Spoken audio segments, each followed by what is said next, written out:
Makasih ya rekan-rekan media yang mau memantau persoalan ini. Kita hari ini tanggal 22 Juni sudah membuat surat pengaduan ke Propam ini yang diterima oleh Bapak Agus Mulyana ya, yang pada intinya ada dugaan. Jadi Niki minta perlindungan hukum dan keadilan, adanya dugaan kriminalisasi dan ketidakprofesionalan. Jadi intinya seperti itu, materinya seperti apa, ada sekitar 9 halaman tadi sudah sampaikan, berikut lampiran-lampirannya. Jadi terkait dengan permasalahan ini kami sudah ajukan, siapa yang kita laporkan itu menjadi urusannya pihak Propam. Jadi kita tidak akan sampaikan ke rekan-rekan karena itu biar menjadi proses penyelidikan atau mungkin yang ditindaklanjuti oleh institusi dari Propam itu. Dari divisi Propam nanti pasti akan menindaklanjuti pengaduan. Yang jelas Niki meminta keadilan. Niki mengajukan permohonan perlindungan hukum ke Kadif Propam seperti itu. Jadi kalau apa yang menjadi permasalahan sebetulnya berawal dari postingan Niki. Ada postingan Niki di salah satu Instagramnya, ada kalimat, saya tidak akan buka semua supaya tidak menimbulkan masalah baru. Yang jelas ada kalimat ini terhadap foto seseorang. Abang Propam jangan mau percaya omongan yang ngomong banyak juga menipu atau PHP kepada para senior. Ini adalah himbauan Nikita Mirzani kepada Propam. Tapi justru yang melaporkan dan tersinggung merasa itu fitnah dan mencemarkan nama baik adalah bukan anggota Propam yang lapor. Ada seseorang yang berinisial MD yang melaporkan di Polres Serang Kota. Seperti itulah. Jadi ada foto, memang ada foto seseorang, tapi saya tidak akan buka fotonya. Yang jelas ini jadi permasalahan, salah satu permasalahan. Yang jelas bahwa ini adalah himbauan Niki yang diposting di Instagram Story. Yang kedua, ada beberapa postingan-postingan dari media sosial, yakni dari teman-teman media online. Itu ada berita tentang kejadian penganiayaan atau pemukulan terhadap security dan sebagainya. Itu sama Niki diambil, diposting ke Instagram Story-nya, dan itu dijadikan dasar menjadi sebuah permasalahan.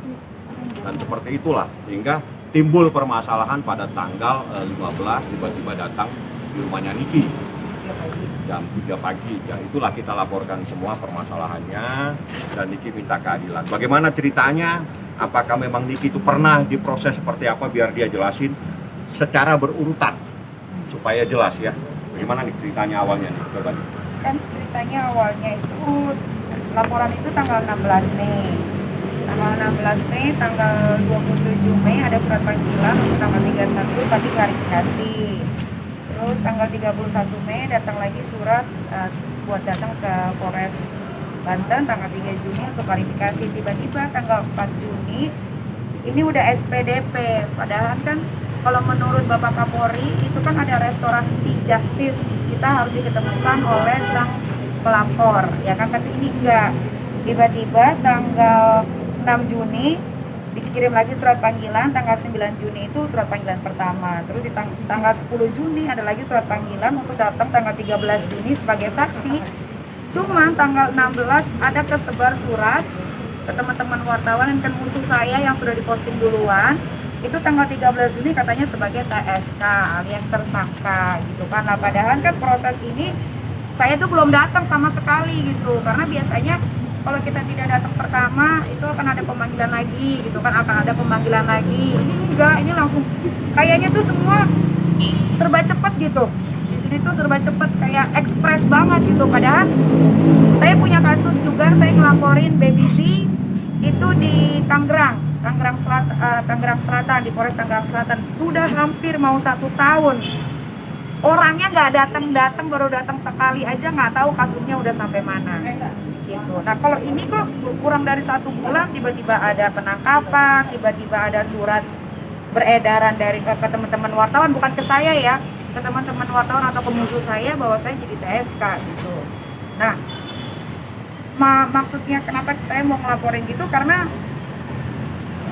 kok ini cepet banget ya gitu, kayaknya kok surat edaran dari Bapak Kapolri ini kok tidak diindahkan oleh bapak-bapak kepolisian yang ada di Polresta Banten gitu. Mana restorasi justisnya, orang saya yang ngerti hukum aja bisa diginiin, apalagi saya selebriti. Gimana kalau orang umum, masyarakat umum mungkin udah dipenjarain kali, penjara udah penuh gitu sama kasus-kasus kayak begini. Ini nggak boleh, apalagi kan ini sebentar lagi juga mau ulang tahunnya Polri kan, jangan sampai mencoreng juga ya. Mudah-mudahan ini jadi kado terindah buat ulang tahun Polri, supaya bisa dibenahi lagi aparatur negara yang mungkin sedikit melenceng gitu ya dari jalur gitu, yang saya juga nggak tahu. Terus kalau apalagi ya, kayak melakukan penggeledahan paksa di rumah saya gitu.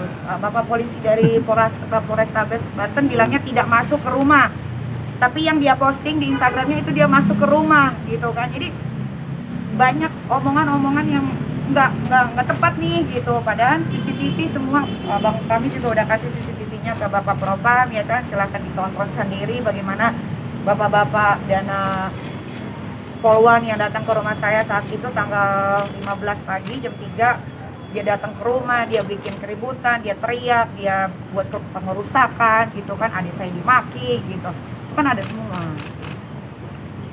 Jadi gini, saya coba perjelas ya, bahwa sebetulnya ada surat edaran Kapolri SE 2/2011/2022 tanggal 19 Februari yang intinya begini.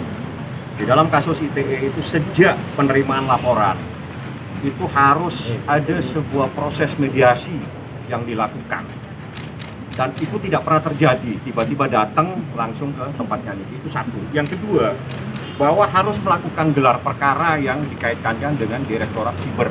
Itu menurut surat edarannya Kapolri. Surat edaran ini tahun 2021, sehingga kami mengadu apakah memang surat edaran Kapolri itu tidak berlaku, dikesampingkan begitu saja. Ini Kapolri yang tanda tangan surat ini. Ini surat edaran yang harus berlaku di seluruh Indonesia, tapi ini tidak diberlakukan. Prosesnya semua ini dikesampingkan. Ini ada beberapa yang saya ambil hanya poin ke-5, ke-6, dan ke-7. Jadi ada sekitar 11 surat edaran itu petunjuk yang dikeluarkan oleh Kapolri, dan juga ada telegram. Telegramnya itu harus dilakukan gelar perkara di Siber. Ya, Ada di Barreskrim.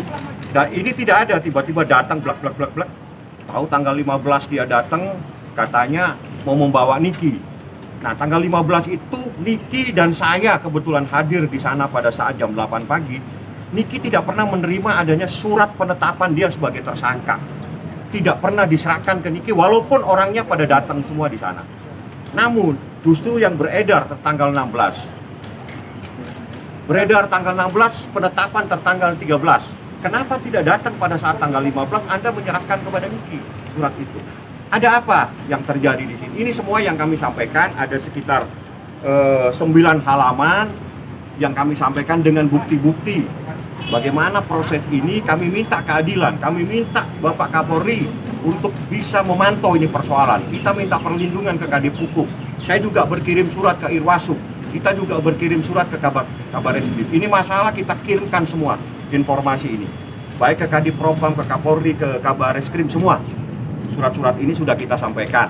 Dan Niki membuat pengaduan secara tertulis pada hari ini karena dia harus membuat kepada Kadif Propam dengan lampiran-lampiran yang ada. Termasuk lampiran adalah lampiran berita dari media yang dijadikan dasar oleh Niki memposting di Instagram story-nya.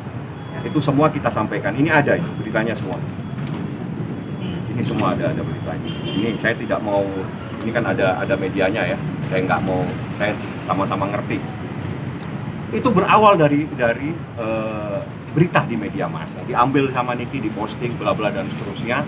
Dan juga tadi ada postingan Niki yang menghimbau kepada Propam. Bagaimana Niki menghimbau kepada Propam, justru orang lain yang lapor polisi merasa dia tersinggung dan difitnah.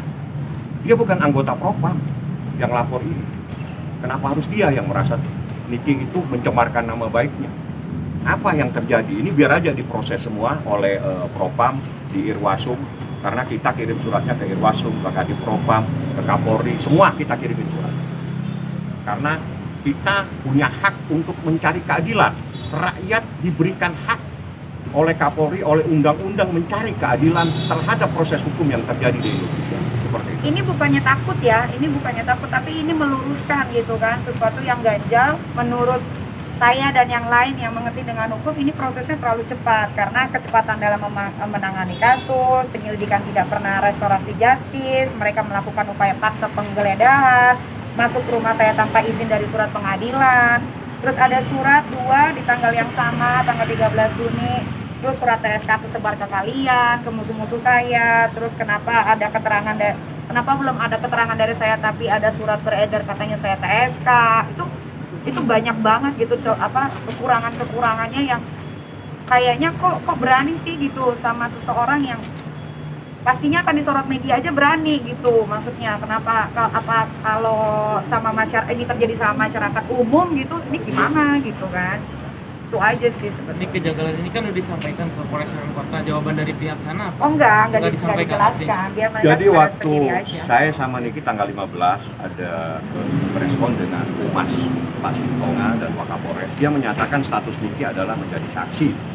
Ya. Nah, oleh karena itu kami berpegangan kepada Humas. Pernyataan Humas itu adalah perwakilan dari Kapolda, perwakilan dari Polda. Saya hanya menyampaikan proses hukum yang terjadi.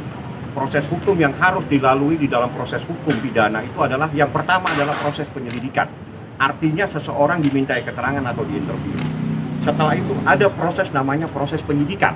Proses penyidikan itu adalah memanggil seseorang untuk diminta sebagai keterangan sebagai saksi. Setelah itu dilakukan gelar dan seterusnya. Jadi semua itu harus ada gelarnya. Pertanyaan saya, apakah semua ini sudah terpenuhi? Bilang itu biar diurus sama Irwasum dan Kadif Propam. Karena saya punya bukti. Saya punya pegangan bahwa ada Niki tidak pernah dilakukan proses, diperiksa, tanda kutip. Saya tidak akan jelaskan itu biar saya menjadi pegangannya Niki untuk membela diri.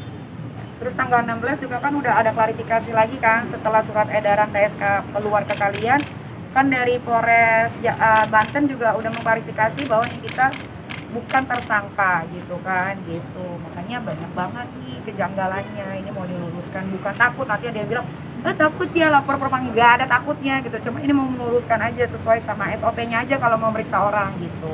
Terkait pengerusakan rumah sendiri mungkin sudah ada perbaikan atau permintaan? Ya yang dirusak sih bukan barang yang mahal ya, tapi tetap aja maksudnya ya mereka kan aparatur negara, harusnya kan mengayomi masyarakat gitu kan, kok malah ke rumah melakukan hal tersebut. Mungkin mereka lalai karena mereka nggak tahu ada CCTV gitu. Soalnya kan mereka sempat bilang fitnah tuh fitnah gitu, mana fitnah, orang ada buktinya kok. Oke. Terima kasih Kak Niki. Iya, ya pokoknya balik lagi buat kalian yang mau proses hukum cepat silakan lapor ke Polres Banten. Gak peduli domisili di mana, pokoknya kalau di sana pasti diurusin dengan cepat. Tapi terkait hal tersebut mungkin sudah ada mempertanyakan hal tersebut juga ke Propam atau seperti itu? Ya iya dong, mereka aja bingung-bingung kok bisa cepet banget gitu. Orang nih ya, Kiki The Potter itu sudah jadi tersangka di Polres Jakarta Selatan. Silahkan tanya. Dia aja nggak ada penjemputan, nggak ada penggeledahan, nggak ada apa-apa kayak teroris gitu loh. Tapi kok ini Ida Mirzani kok digituin? Jadi Niki juga memposting tentang ada driver atau siapa yang sempat dilakukan penyekapan ya, itu ada di postingan dari salah satu saya masukkan dalam bukti. Proses itu sekarang ada di Polres Jakarta Selatan. Nindi Ayunda bilang aja gitu. Itu juga Nindi Ayunda itu kan dilaporkan sama supir. Istrinya Kenapa lama? Apa karena dia supir? Atau itu gimana? ada di Polres Jakarta Selatan itu. Jadi Coba tanya. dipantau aja ya. Oke. Silakan ini kita mau Ya buka-bukaan kan, ini. itu kejahatan real loh, diduga ya kan. Ini cuma undang-undang ITE, gue nggak gebukin siapa, gue nggak nyekap siapa kok. Gue mau ditangkap. Ya kayak pelaku teroris aja nih kita. Tanya ya pada kesana deh. Terkait oknum-oknum yang mengintai mungkin seperti Ada apa? itu biar aja Marcel. diurus. Ada oknum-oknum itu saya nggak perlu sebutkan, nanti biar aja diproses oleh Irwasum, oleh Kadif Propam ya. Karena kita mengadunya kepada Irwasum, kepada Kapolri, kepada Kadif Propam, kepada Kabak Reskrim, termasuk Kadif Hukum. Ya, Semua terima yang ada kasih. kita kirimin surat Terima kasih. dalam teman-teman rangka mencari wartawan. keadilan. Ya. Siap, Bang. Oke.